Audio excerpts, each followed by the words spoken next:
बात करेंगे राजधानी भोपाल की खबर के साथ। मध्य प्रदेश में कोरोना इस वक्त लगातार अपने पैर पसारता जा रहा है।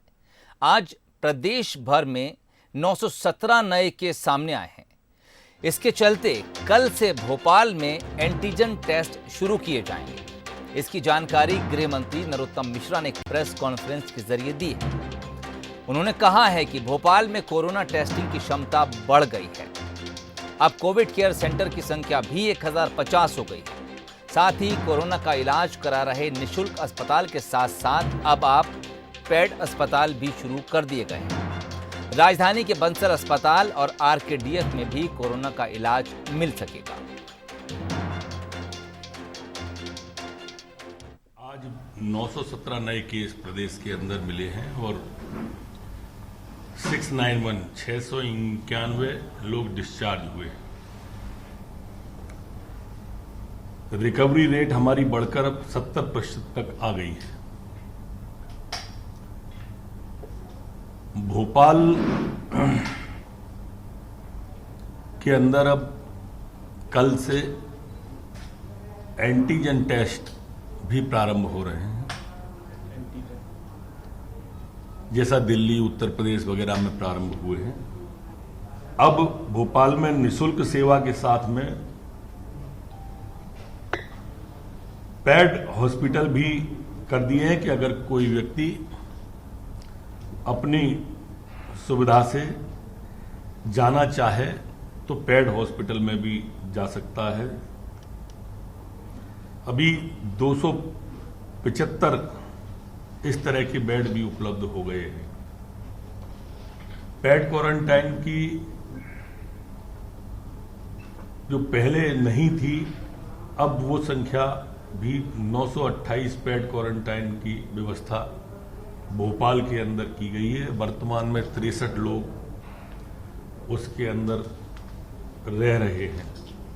भोपाल में आरकेडीएफ और बंसल हॉस्पिटल प्राइवेट उपचार के लिए इनसे सहमति प्राप्त हुई है। ये यहां पर जो लोग प्राइवेट उपचार कराना चाहते हैं, ये सुविधा इन दोनों हॉस्पिटल में भोपाल के अंदर रहेगी। तो ये थे गृह मंत्री डॉक्टर नरोत्तम मिश्रा, जो एक प्रेस कॉन्फ्रेंस के दौरान तमाम जानकारियां सरकार की तरफ से रख रहे थे कि कोविड-19 को लेकर भोपाल और मध्य प्रदेश में क्या कुछ व्यवस्थाएं इस वक्त सरकार की तरफ से की जा रही हैं। जुगल किशोर शर्मा इस वक्त हमारे साथ सीधे जुड़ रहे हैं, हमारे वरिष्ठ संवाददाता हैं। जुगल, क्या कुछ इस प्रेस कॉन्फ्रेंस के दौरान खास आपको लगा, क्योंकि आप इस प्रेस कॉन्फ्रेंस में सीधे मौजूद थे? देखिए सोहेल, मुझे इस प्रेस कॉन्फ्रेंस में एक सबसे बड़ी खबर ये लगी कि अब भोपाल में एंटीजन टेस्ट होगा। एंटीजन टेस्ट यानी कि ऐसा टेस्ट होता है जिससे आपको 15 मिनट से लेकर 30 मिनट तक के अंदर जानकारी मिल जाएगी कि आपको कोरोना है या नहीं है। एंटीजन टेस्ट के बारे में आपको थोड़ा सा बता दूं कि एंटीजन टेस्ट एक सबसे तेज गति से होने वाला टेस्ट है। इसमें आपके अंदर जो आप इसमें भी स्वैब का ही सैंपल लिया जाता है, लेकिन एक जो किट होती है जिसमें एंटीबॉडीज से लेस वो किट होती है, उसमें आपके स्वैब को रखा जाता है और रखने के बाद अगर वो लाइन जो है वो दोनों रेड हो जाती है तो माना जाता है कि आपको कोरोना है।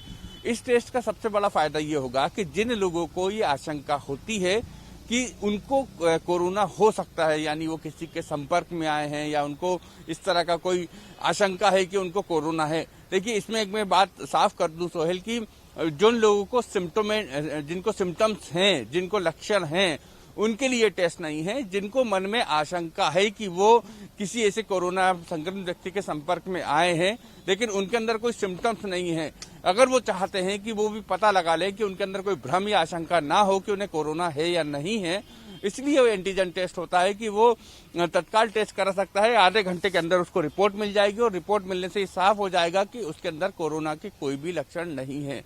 लेकिन जिनको लक्षण है उनको उसी पद्धति से टेस्ट कराया जाएगा, उनके लिए एंटीजन टेस्ट नहीं है।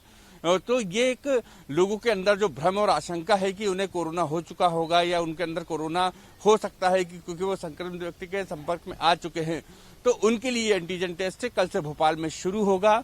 ये एक बड़ी खबर है, एंटीजन टेस्ट भोपाल में होना।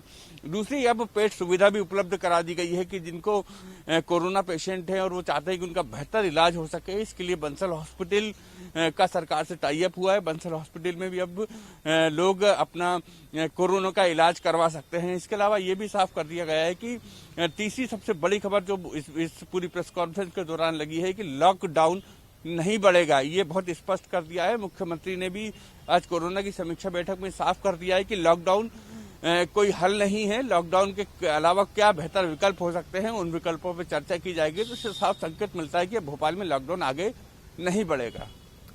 जुगल, एक और खास बात हमने गृह मंत्री से सुनी। सीएम शिवराज सिंह चौहान के हवाले से उन्होंने ये बात कही है कि सीएम ने ये बात साफ कर दी है कि अगर हमें दूसरे विभागों का बजट कट करना पड़ा तो हम उसमें कोई गुरेज नहीं करेंगे, लेकिन स्वास्थ्य सुविधाओं के लिए हम किसी भी तरह के पैसे की कमी प्रदेश में नहीं होने देंगे।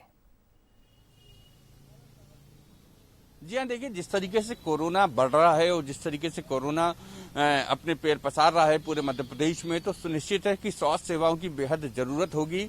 लोगों को सही इलाज मिल सके, समय पे इलाज मिल सके, उनके लिए बेहतर व्यवस्था हो, इसके लिए स्वास्थ्य विभाग को बेहतर बड़े बजट की जरूरत है। इसलिए मुख्यमंत्री शिवराज सिंह चौहान ने कहा है कि बजट की कमी नहीं आने दी जाएगी। यदि अन्य विभागों से बजट की कटौती करनी पड़ी तो वो भी की जाएगी, लेकिन स्वास्थ्य विभाग में किसी प्रकार के बजट की कमी नहीं आने दी जाएगी। स्वास्थ्य सेवाओं में किसी भी प्रकार से कोई भी लापरवाही या कोई भी कमी नहीं होने दी जाएगी। जुगल, बहुत बहुत शुक्रिया तमाम बातचीत के लिए, खबर हम तक पहुंचाने के लिए। आज एक महत्वपूर्ण प्रेस कॉन्फ्रेंस को संबोधित कर रहे थे गृह मंत्री डॉक्टर नरोत्तम मिश्रा। कई महत्वपूर्ण बातें कही हैं। एक तो ये कि राजधानी भोपाल में कल से एंटीजन टेस्ट शुरू होने जा रहा है। एसिम्प्टोमेटिक पेशेंट्स के लिए ये टेस्ट होगा। 30 मिनट से 1.5 घंटे के भीतर आपको ये पता चल जाएगा कि आपको कोरोना संक्रमण है या नहीं। जिनके भीतर लक्षण महसूस नहीं हो रहे वो लोग अपने के लिए ये टेस्ट करा सकते हैं। इसके अलावा अब प्राइवेट अस्पतालों में कोरोना का इलाज शुरू होने जा रहा है। जिस तरह की जानकारी डॉक्टर नरोत्तम मिश्रा दे रहे थे, राजधानी के बंसल अस्पताल और RKDF में लोगों को कोरोना का इलाज मिल सकेगा। कोरोना की टेस्टिंग क्षमता भी बढ़ा दी गई है और साथ साथ अब बेड व्यवस्था भी शुरू कर दी गई है। कुछ होटल्स को राजधानी में ऑक्यूपाई किया गया है। अगर लोग अपने क्वारंटाइन का समय पैसे देकर उन होटल्स में चाहें तो कमरे ले सकते हैं और वो अपना क्वारंटाइन का समय उन होटल्स में गुजार सकते हैं। हालांकि इसके लिए उनको शुल्क चुकाना होगा। वहीं महत्वपूर्ण बात यह कि सरकार कोरोना से निपटने के लिए स्वास्थ्य व्यवस्थाओं को चुस्त दुरुस्त रखने के लिए पूरी तौर पर तैयार है। शिवराज सिंह चौहान ने स्पष्ट तौर पर यह बात कह दी है कि स्वास्थ्य सुविधाओं के लिए बजट की कमी नहीं होने दी जाएगी। जरूरत पड़ी तो दूसरे विभाग का बजट कम किया जाएगा, कटौती की जाएगी, लेकिन स्वास्थ्य के लिए, हेल्थ के लिए बजट में किसी तरह की कोई कमी नहीं होने दी जाएगी।